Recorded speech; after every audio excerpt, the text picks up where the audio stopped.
1500 वर्ष प्राचीन यह वृक्ष है। इसी के ऊपर बैठ करके ठाकुर जी अपनी वंशी का वादन किया करते थे और ये उसी समय से ये वृक्ष चला आ रहा है। और ऐसा कहा जाता है जिन लोगों पर भगवान की कृपा होती है, इसमें कान लगाने से, नेत्र बंद करके एक कान लगाने से आज भी वंशी की धुन सुनाई देती है जिन पर भगवान की कृपा होती है। एक कान बिल्कुल लगाएंगे और नेत्र बंद करेंगे और ध्यान लगाएंगे कि भगवान बंसुरी का वादन कर रहे हैं। राधे राधे। आज आप सभी को दर्शन कराने के लिए मैं आया हूं भगवान श्री कृष्ण की एक लीला स्थली में। ये आपको वैसे टाइटल में देख के पता चल गया होगा। मैं हूं इस टाइम पर वंशीवट में। यहाँ पे भगवान श्री कृष्ण की क्या लीला रही है वो आपको मैं आगे बताऊंगा। और यहाँ पे आज मैं आया हूँ आशु जी के साथ में। आशु जी हैं मेरे साथ में। राधे राधे आशु जी। यहाँ पे अंदर चलेंगे, इनसे भी जानेंगे किस प्रकार यहाँ पे प्रभु की लीला रही है ठाकुर जी की। और कुछ चीज़ें मैं आपको यहाँ पे आशु जी से पूछ के बताता हूँ कि वृंदावन में बांके बिहारी मंदिर से ये कितनी दूरी पर है। आशु जी बताइएगा आप हमें। राधे राधे। ये जो बंसीवट है वृंदावन से करीब 20 मिनट की दूरी पर है। आप गाड़ी से आ सकते हैं यहाँ। और ये वह स्थान है जहाँ श्री ठाकुर जी ने 16,108 गोपियों के साथ में यहाँ तक रासलीला हुई, वंशीवट तक। वंशीवट का जो वृक्ष है, यहाँ एक वृक्ष के ही दर्शन है जो 5,500 वर्ष प्राचीन वो वृक्ष है, जिस पर आज भी कान लगाने से जिन पर भगवान की कृपा होती है उनको वंशी की धुन, ढोलक की धुन, ऐसे मृदंग की धुन उस पेड़ में से ही, उस वृक्ष में से आवाज़ आती है। तो आज हम यहाँ मोरों की सेवा करने के लिए आए हैं और आपको दिखाएंगे किस प्रकार हम मोरों की सेवा पहले भी करते आए थे। और आज मैंने भैया को बताया तो भैया भी आज मोरों के लिए सेवा लेकर के आए हैं। और आगे चल के मैं आपको सेवा दिखलाते हैं किस प्रकार मोरों की सेवा की जाती है यहाँ। तो आज यहाँ पे मुझे आशु जी ने बताया कि वो किस प्रकार यहाँ पे मोरों की सेवा करते हैं। तो उनसे मुझे बहुत अच्छा लगा मोरों की सेवा को सुनकर। तो आज यहाँ पे कोशिश करिए कि थोड़ी सेवा हम भी करें यहाँ पे। तो वो सेवा आपको आगे मैं दिखाऊंगा। तो चलते हैं अंदर अब पहले।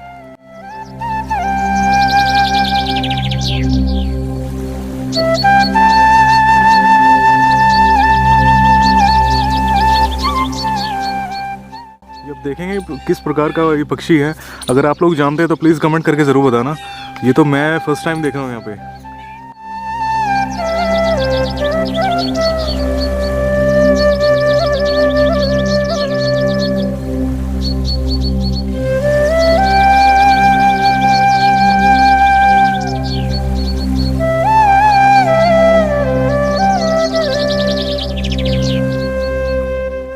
और शांति का जिसे कहते हैं आनंद यहाँ पे ये भी ले रहे हैं नंदी महाराज। और यहाँ पे कहते हैं ना, एक अलग ही प्रकार की शांति है इस वन में। जैसे कि पुराना वृंदावन कहा जाता है कि वृंदावन का जो अर्थ है वन, आज वो यहाँ पे आकर वंशीवट में वो जिसे कहते हैं एक एहसास करा रहा है कि सच में वृंदावन में हैं हम। और यहाँ पे भगवान श्री कृष्ण की और श्री राधा रानी की और जितनी भी गोपियाँ जो उनकी सखियाँ थी, उनकी जो लीला इस स्थली पे मैं आया हूँ उसका मैं आपको शब्दों में तो बयान नहीं कर सकता। सामने देखिए आप पहले कितनी सुंदर कुटिया है। कमल कुंड है ये जो आप दर्शन कर रहे हैं। देखिए किस प्रकार कमल को लगाया जाता है और किस प्रकार इन पुष्पों को फिर भगवान की सेवा में लिया जाता है।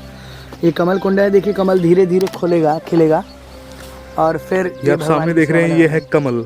और अभी एक ही कमल यहाँ पे मुझे दिख रहा है, एक मे बी वो भी हो सकता है कमल उस तरफ में। हाँ, और ये मतलब एक छोटा सा कुंड बनाया हुआ है इसको। हाँ। यहाँ पे। और ये कुटिया एक महाराज जी की बहुत सुंदर कुटिया लग रही है। रहते हैं भजन करने के लिए, जो संत आते हैं वो यहाँ भजन करने के ही उद्देश्य से आते हैं। और गांव में जाकर के वो माधुकरी यानी जो प्रसाद उनको भिक्षा में मिलता है, माधुकरी करके अपने जीवन का निर्वहन करते हैं। और उनका एक उद्देश्य यही है कि वो भगवान का भजन करेंगे और जो भी उनको माधुकरी करने के लिए जाते हैं, जो प्रसाद मिल जाएगा वो उसको भगवान का प्रसाद मान करके पालेंगे। बहुत सुंदर बात है। बहुत ही आनंद में यहाँ पे ये दृश्य मैं देख रहा हूँ। ये कुटिया तो मुझे जैसे कहते हैं ना बहुत ज़्यादा अट्रैक्ट कर रही है, बहुत ज़्यादा सुंदर। एक छोटी सी यहाँ पे जिसे कहते हैं बगीची भी आप कह सकते हो। यहाँ पे महाराज जी जो भी यहाँ पे संत रहते होंगे उन्होंने बहुत सुंदर ग्रीनरी, अपनी ग्रीनरी कर रखी है यहाँ पे। इतनी सुंदर में यहाँ पे वातावरण है। मैं आपको आगे लेके चलता हूँ।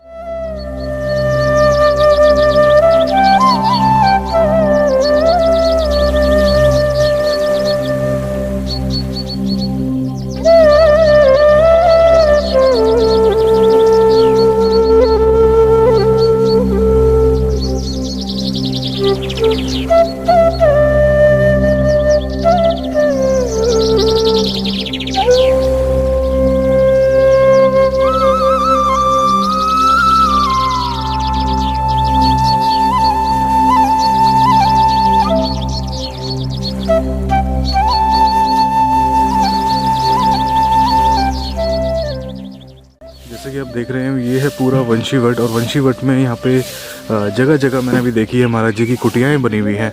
और अभी मैं यहाँ पे एक महाराज जी की कुटिया में आया हूँ और देख रहे हो आप इस प्रकार की शांति, इस प्रकार का ऐसे वनों में वंशीवट है ये, और ऐसे वनों में आपको ऐसी कुटिया अगर मिल जाए ना तो समझ लीजिए ठाकुर जी की विशेष कृपा आप पे हो गई है। स्थान ऐसी जगहों पे अगर आपको मिल जाता है।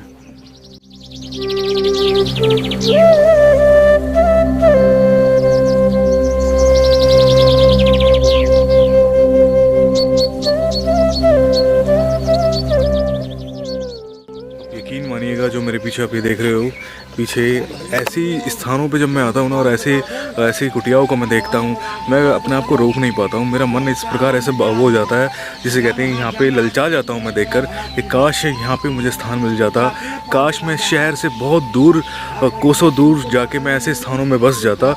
ये मेरे अंदर के भाव प्रकट होते हैं। ये तो प्रभु जाने प्रभु की क्या लीला है। मैं ऐसे स्थानों को देख के बहुत अट्रैक्ट होता हूँ, सीरियसली बताऊँगा। अभी आपको आगे भी और चीज़ें दिखाऊँगा। बहुत मोर है यहाँ पे वंशीवट में, और यहाँ पे कुछ सेवाएं भी हैं जो मैं यहाँ पे स्वयं अपने जैसे कहते करूँगा अभी, और जो आपको दिखाऊँगा अभी आगे। अंदर वंशीवट में हम अंदर आए हैं, और यहाँ पे जैसे कि आपने देखा भी है कि आपको मैं एक चीज़ यहाँ पे दिखाता भी आया हूँ। यहाँ पे आए हैं हम एक महाराज जी की कुटिया में, और बहुत सुंदर यहाँ पे कुटिया है। और यहाँ पे महाराज जी मोरों की सेवा करते हैं आशु जी के द्वारा, मतलब आशु जी के जैसे हम आशु जी से भी पूछेंगे कि वो किस प्रकार यहाँ पे सेवा करते हैं। जी, ये लाल बाबा हैं जो यहाँ रहते हैं, और जो हमारे यजमान लोग जो आते हैं जिनको हम दर्शन कराते हैं, और हम उनको अपनी सेवाओं के बारे में बताते हैं कि हम मोरों के लिए दाना डालते हैं, बंदरों को भी खिलाते हैं, गौ माताओं की सेवा करते हैं। तो जिस प्रकार जो सेवा देते हैं, और हम जैसे गर्मियों में ज्वार खाते हैं, गेहूँ खाते हैं, और सर्दियों में इनको बाजरा गर्म होता है, ज्वार ठंडा होता है। तो यदि बाजरे को गर्मी में दे दोगे तो वो गर्म हो जाएगा, तो मोर बहुत परेशान रहता है, उनके कारण मर भी जाते हैं कभी कभी। तो जो जैसे हमको जो सेवा प्राप्त होती है फिर हम बाबा को दे देते हैं, और बाबा यहाँ रोज़ प्रतिदिन सुबह शाम दोनों समय डालते हैं। अब बाबा से आप खुद में जान लीजिएगा। बाबा जी कितने आवश्यकता पड़ती है आपको यहाँ पे मोरों को खिलाने के लिए प्रतिदिन? 20 किलो सवेरे, 20 किलो शाम को डेली सेवा चलती है। 12 महीना तीसरे दिन बाजरा ज्वार गेहूँ, और दाना नहीं आ रहा है कुछ दिन से, तो चावल भी डालने पड़ रहे हैं, पूर्ति दाने की नहीं हो रही है। अच्छा, पूर्ति दाने की नहीं हो पा रही है, इस वजह से आपको चावल डालने पड़ रहे हैं। चावल आ जाएंगे, मतलब दाना आ जाएगा तो चावल नहीं डालूंगा। चावल नहीं डालेंगे। तो अभी जो हमने जो थोड़ी बहुत अपनी तरफ से कोशिश करी है सेवा देने की, कितने दिन की सेवा होगी आपकी मोरों की सेवा के लिए? ये 4 दिन की सेवा है मात्र। 4 दिन की सेवा है मात्र। तो आशु जी से भी मैं पूछना चाहूँगा कि यहाँ पे सेवा जैसे कि भक्त यहाँ पे जुड़े नहीं हैं, तो ये भी आप बताइए, थोड़ा उनका मार्गदर्शन कीजिए। तो मैं ये बताना चाहूँगा, यदि आप मोरों के लिए भी सेवा प्रदान करना चाहते हैं तो करीब 40 किलोग्राम रोज की सेवा यहाँ लग जाती है। यानी 20-20 किलो 2 बार में दिया जाता है, सुबह और शाम। 5 किलो 4 स्थानों पर, और 5 किलो एक स्थान पर दिया जाता है, तो एक इधर एक उधर और 2 पीछे में है। तो 20 किलो सुबह 20 किलो शाम को ये सेवाएं लग जाती हैं, जिसका एक दिन का खर्चा करीब ये मानिए 2000 रुपये का रहता है। तो हम आपसे ये प्रार्थना करेंगे, महीने में 30 दिन होते हैं, अगर 30 लोग मिल कर के ये सेवा कर पाएंगे तो बहुत अच्छी सेवा है।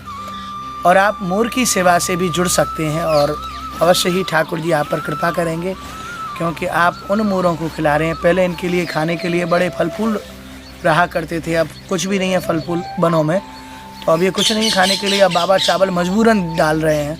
चावल मोरों के लिए हार्मफुल रहता है, बाबा बता रहे हैं, और चावल वो इस कारण डाल रहे हैं क्योंकि अभी जिस भक्त ने जो सामान दिया है बाबा को, बाबा ने वो डाल दिया है।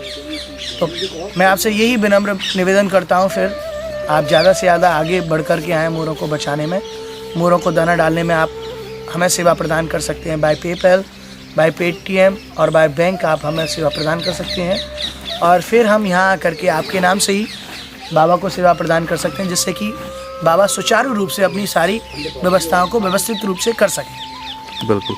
बिल्कुल हम भी आपकी जो डिटेल है हम भी शेयर करेंगे जी। और यहाँ पे मोरों की जिसे कहते हैं जो जिस प्रकार मोर अब धीरे धीरे देखा जाए तो विलुप्त होते जा रहे हैं, मैं आपको ये भी बताना चाहूँगा।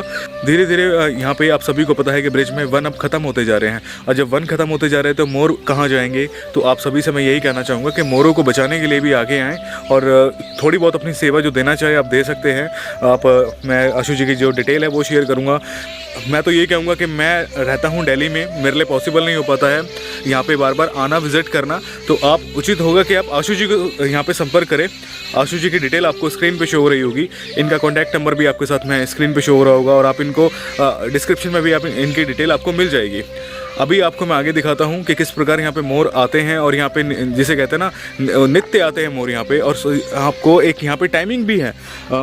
आशु जी से पूछना चाहूँगा कि टाइमिंग से आप हमें बताइएगा। यहाँ की जो टाइमिंग है वो 3 बजे मोर आते हैं और आप देखेंगे जगह जगह सभी जगह दाना डाल देते हैं बाबा, और फिर मोर आकर के वहाँ खूब चुगते हैं, खूब नाचते हैं, और मतलब दूर से ही आप देख पाएंगे क्योंकि मोर बहुत भयभीत रहते हैं।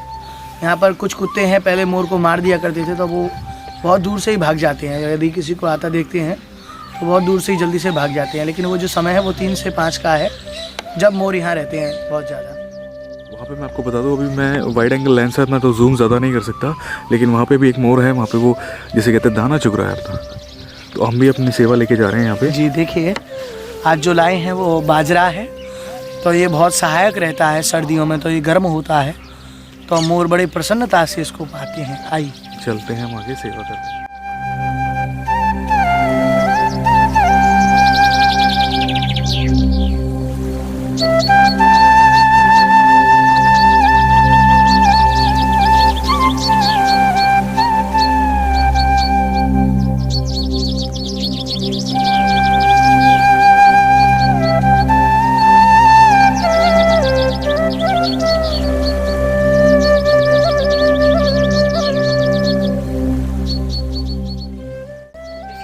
बिल्कुल ये 4 स्थान हैं जहाँ मोर आते हैं बहुत सारे, उन्हीं 4 स्थानों में ऐसे डाल दिया जाता है और फिर बारी बारी से काफ़ी सारे मोर आते हैं और दाना चुगते हैं।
यहाँ पे जिसे कहते हैं दाना डाल के मोरों को।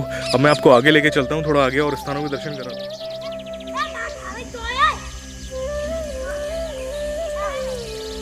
यहाँ पर श्याम तलैया के दर्शन हैं और ये ठाकुर जी के समय की तलैया यानी छोटे छोटे जो तालाब हुआ करते थे उस समय की तलैया है, तो इसको श्याम तलैया के नाम से जाना जाता है।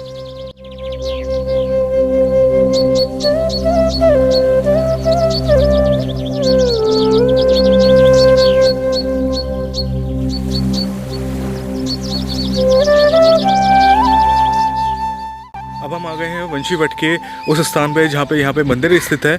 यहाँ के बारे में जानेंगे आशु जी से कि यहाँ पे कि किस चीज़ के हमें यहाँ पे क्या रूप में दर्शन होते हैं ठाकुर जी के। ये जो स्थान है वंशीवट, यहीं तक रासलीला जो महारास लीला भगवान ने 16,108 गोपियों के साथ की वो यहाँ तक हुई थी। और ये जो आप वृक्ष का दर्शन कर रहे हैं, ये देखिए, ये 5,500 वर्ष प्राचीन यह वृक्ष है। इसी के ऊपर बैठ करके ठाकुर जी अपनी वंशी का वादन किया करते थे और ये उसी समय से ये वृक्ष चला आ रहा है। और ऐसा कहा जाता है जिन लोगों पर भगवान की कृपा होती है, इसमें कान लगाने से, नेत्र बंद करके एक कान लगाने से आज भी वंशी की धुन सुनाई देती है। जिन पर भगवान की कृपा होती है आज भी उनको मृदंग की, ढोलक की आवाज़ आज भी सुनाई देती है। जिन पर ठाकुर जी श्री राधा रानी जी की कृपा होती है। तो ये वही वंशीवट का वृक्ष है। इसी के ऊपर बैठ करके भगवान वंशी का वादन किया करते थे। जब कभी आप आएंगे वृंदावन से तो ये बस 20 मिनट की दूरी पर ही है और ये जो है हमेशा खुला रहता है। ऐसा नहीं कि दोपहर में बंद हो जाता है, क्योंकि जो विशेषता है वो इस वृक्ष की विशेषता है। यहाँ कोई यहाँ कोई मंदिर तो था नहीं उन दिनों, तो ये जो वृक्ष है इसी की विशेषता है। यहाँ विशेष दर्शन इसी के हैं। आइए ऊपर चल के दर्शन करेंगे और परिक्रमा करेंगे।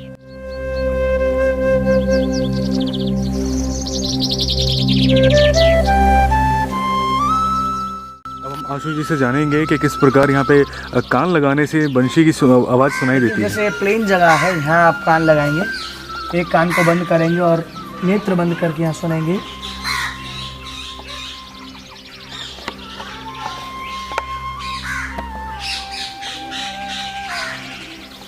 इस प्रकार आपको ध्यान लगाना रहेगा नेत्र बंद करके कि भगवान वंशी का वादन कर रहे हैं। और जिन भक्त लोगों पर भगवान की कृपा होती है उनको आज भी इसी वृक्ष में से वंशी की ध्वनि या पायल की, घुंघरू की आवाज़ ऐसे करके कुछ ना कुछ अवश्य सुनाई देता है। तो ये इस स्थान की विशेषता है। मैं भी यहाँ पे एक बार यहाँ पे ज़रूर इस चीज़ को जिसे कहते हैं महसूस करना चाहूँगा। ज़रूर। यहाँ पे मैं भी कोशिश कर रहा हूँ आज, अगर ठाकुर जी की कृपा हो जाती है, राधा रानी की कृपा से, कि अगर मुझे वंशी की आवाज़ या जो ढोलक की आवाज़ है वो अगर मुझे उनकी कृपा से सुनने को मिल जाती है तो एक कान बिल्कुल लगाएंगे और नेत्र बंद करेंगे और ध्यान लगाएंगे कि भगवान बंसुरी का वादन कर रहे हैं।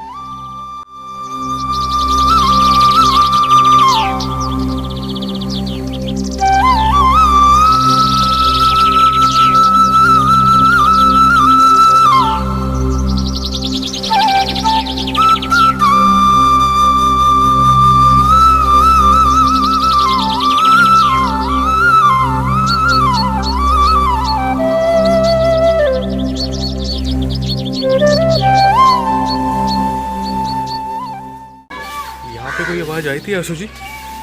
यहाँ पे किसी की कुछ आवाज़ आई थी बीच में किसी से कुछ? नहीं, हमने नहीं सुना। 2 बार मुझे आवाज़ आई है ढोलक टाइप की। हाँ, तो ये कृपा की बात है। यहाँ अगर यहाँ पे किसी से कोई और आवाज़ थी जो मुझे सुनाई दी है? नहीं, ऐसा कुछ नहीं था। तो यहाँ पे केवल 2 बार मेरे कानों पे बहुत हल्की हल्की आवाज़ आई है। 1 बार या 2 बार किसी तो आ गई, ये कुट कुट हल्की सी ऐसे। वो कृपा से ही वैसे होती है। तो मैं अभी मुझे लगा, मैंने इसलिए पहले आशु जी से पूछा कि यहाँ पे हो सकता है किसी यहाँ पे, क्योंकि एक यात्रा और आई हुई है, हो सकता है वो यात्रा में से किसी से कहीं से आवाज़ हो गई हो। तो 2 बार मेरे कान पे हल्की सी, जैसे कहते हैं ढोलक की आवाज़, हल्की सी, बहुत हल्की, बहुत बारीकी सी, जैसे कि कहते हैं, वो कान पे मेरी आवाज़ आई है। और आशु जी से मैं फिर भी पूछना चाहूँगा, आशु जी क्या ये जैसे कि जो आवाज़ हम सुनते हैं? जी हाँ, प्रायकर यानी जिन पर कृपा होती है उनको अल्प में ही आती है। तो ये कई बार हमने देख चुके हैं ये भी कि किस प्रकार यहाँ कोई कहता है कि बंसी की हमको थोड़ी सी आई है, कोई कहता है मृदंग की आई है, कोई कहता है हमको घुंघरू की आवाज़ आई है। तो ये इसीलिए स्थान फेमस है श्री ब्रजमंडल में कि यहाँ कान लगाने पर भगवान कृपा करते हैं, उनको बांसुरी की, ढोलक की, मृदंग की आवाज़ आज भी आती है। आज भी आती है। और ये चीज़ यहाँ पे मैंने भी फील किया है इस चीज़ को। ये जो आनंद है, ये आनंद तो मैं शब्दों में बयान नहीं कर सकता आपको। मैं हूँ इस टाइम पर वंशी वट पे और नमन करते हुए, क्योंकि यहाँ पे सीरियसली मैंने बहुत बार सुना था वंशी वट के बारे में, लेकिन यहाँ पे आना पॉसिबल नहीं हो पाया था। लेकिन आज आशुष जी की, जैसे कहते हैं, आज हमारे साथ थे आशुष जी, और ठाकुर जी की कृपा से यहाँ पे दर्शन हो पाए मुझे। और आप भी कभी आते हैं वंशी वट में, कभी वृंदावन में आते हैं और आप यहाँ पे आना चाहते हैं तो आशुष जी से संपर्क कीजिएगा। आशुष जी की डिटेल मैं आप सभी के साथ में शेयर करूँगा, स्क्रीन पर भी आपको शो हो रही होगी। तो आशुष जी को संपर्क कीजिएगा, आपको वो यहाँ पे और पूरे वृंदावन में जहाँ पर भी आप दर्शन करना चाहते हैं, पूरे ब्रज में वो आपको दर्शन अच्छे से करा देंगे। एक बार मैं आपको सामने मंदिर में दर्शन कराता हूँ, हालांकि अभी कपाट खुले हैं यहाँ पे, तो जल्दी से दर्शन करके फिर हम यहाँ पे आपको आगे और बताएंगे इसके बारे में।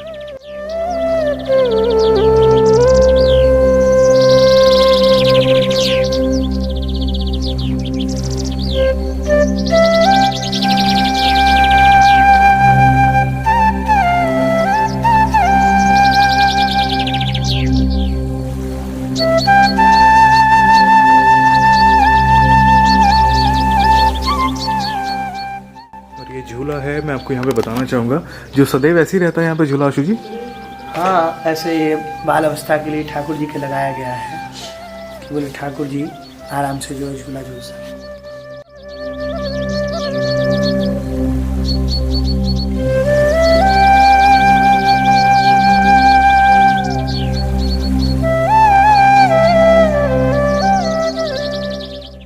और ये हमारे प्रभु काली कमली वाले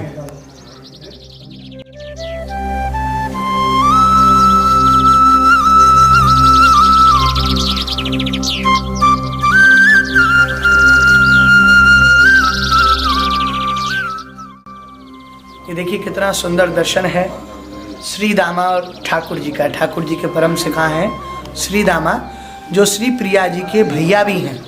प्रिया जी यानी श्री राधा रानी जी के भाई हैं श्री दामा। और इधर में देखिए सांवरे स्वरूप में ठाकुर जी विराजमान हैं और गौर वर्ण में श्री श्रीदामा है। अब आगे में आपको दर्शन कराएंगे।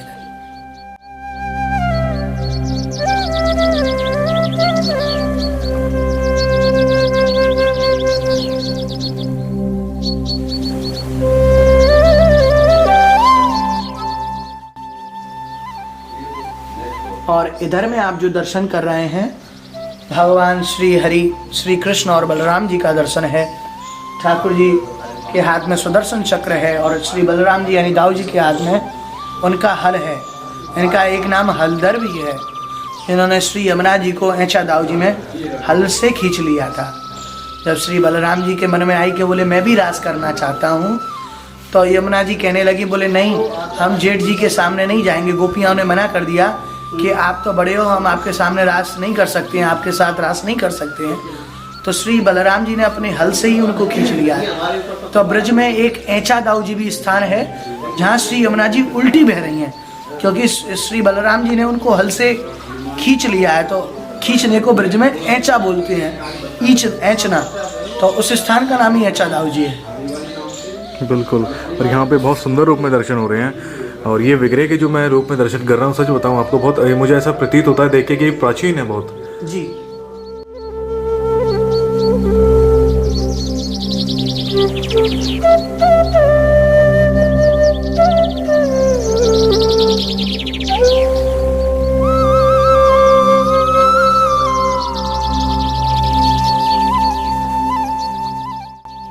पे हमने जो दर्शन करे वंशी वट में, और आपको आगे भी जो हमने पीछे वनों में दर्शन कराए अंदर, और जो मोरों की सेवा हमने की है आज जो हो पाई थोड़ी बहुत, तो जैसे कहते हैं प्रभु के जिसे कहते हैं कृपा से।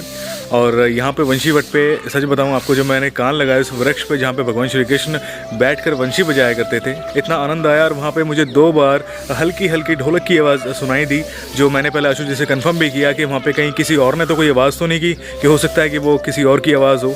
लेकिन आशु जी ने कहा कि नहीं। तो आनंद आया, बहुत सुंदर में यहाँ पे दर्शन हुए। कभी आप यहाँ पे आएंगे, यहाँ पे दर्शन करने की अगर आपकी इच्छा होती है वृंदावन में वंशीवट में, तो आप आइए ज़रूर यहाँ पे दर्शन कीजिए और सरलतापूर्वक आपको दर्शन करा देंगे आशु जी, क्योंकि ये हमें बहुत सुंदर में दर्शन करा रहे हैं। बिल्कुल आशु जी बहुत सरलतापूर्वक और अच्छे अच्छे स्थानों में दर्शन करा रहे हैं और इनसे भी आप जुड़ सकते हो। इनकी डिटेल आपको स्क्रीन पे शो हो रही होगी। आप यहाँ पे मोरों की सेवा करना चाहते हैं तो प्लीज़ आप मोरों के लिए भी आगे आइए। यही हम आपसे निवेदन करते हैं, प्रार्थना करते हैं कि आप मोरों की सेवा यदि संभव हो तो आप कर सकते हैं, क्योंकि जो निरंतर जो सेवा नहीं हो पा रही है मोरों की, वो धन के अभाव से नहीं हो पा रही है। यदि धन रहेगा उनके पास में या दाना रहेगा तो वो रोज़ उनको सुबह शाम मोरों को दाना डलता रहेगा। तो हम आपसे विनम्र निवेदन करते हैं, यदि आप कैपेबल हैं, सामर्थ्यवान हैं, तो ज़रूर आप सेवा करें मोरों के लिए। बिल्कुल, राधे राधे। मैं ये भी कहना चाहूँगा कि आप यहाँ पे डायरेक्ट जो मोरों के लिए सेवा देना चाहते हैं, आप आशु जी के द्वारा सेवा दे सकते हैं। आशु जी की डिटेल आपको स्क्रीन पे शो हो रही होगी, आप इनको कॉन्टैक्ट कर सकते हो। इनके द्वारा भी आप यहाँ पे मोरों की सेवा हो, चाहे गैयाओं की सेवा हो, आप यहाँ पे कर सकते हो। अगर आप फिर भी हमारे माध्यम से सेवा देना चाहते हो, यानी कि ब्रजधाम सेवा ट्रस्ट के माध्यम से, तो आप हमें भी सेवा दे सकते हो। हमारी डिटेल आपको स्क्रीन पर शो हो रही होगी। हम भी अपनी, जिसे कहते हैं, पूरी तरीके से अपनी कोशिश करेंगे आपकी सेवा यहाँ पे लगाएं, और हम यहाँ पे आपकी सेवा लगाएंगे और आपको एक एक अपडेट आपको वीडियो के माध्यम से मिलता रहेगा। आज की वीडियो में बस इतना ही। आपको मिलते हैं बहुत जल्दी नए वीडियो के साथ में, और अनसीन प्लेस कोशिश करूंगा लेके आऊँ आप सभी के लिए। तो आपको यहाँ पे दर्शन करके कैसा लगा हमें कमेंट्स में ज़रूर बताना। मिलते हैं ऐसे किसी नए वीडियो के साथ में, तब तक अपना ख्याल रखिए और देखते रहिए मोहित व्लॉग्स। आगे ब्रजधाम के वीडियोस ऐसे ही आते रहेंगे मेरे चैनल पे, तो प्लीज़ मेक श्योर कि आपने चैनल को सब्सक्राइब किया हो और बेल आइकन को भी जरूर प्रेस करना, ताकि आपको सारे मेरे अपडेट मिलते रहें। आप मुझे इंस्टा, फेसबुक, ट्विटर पर ज्वाइन कर सकते हो। तीनों के लिंक्स आपको डिस्क्रिप्शन बॉक्स में मिल जाएंगे। तो आज की वीडियो में बस इतना ही। आप सभी को वंशीवट से राधे राधे। राधे राधे। राधे राधे।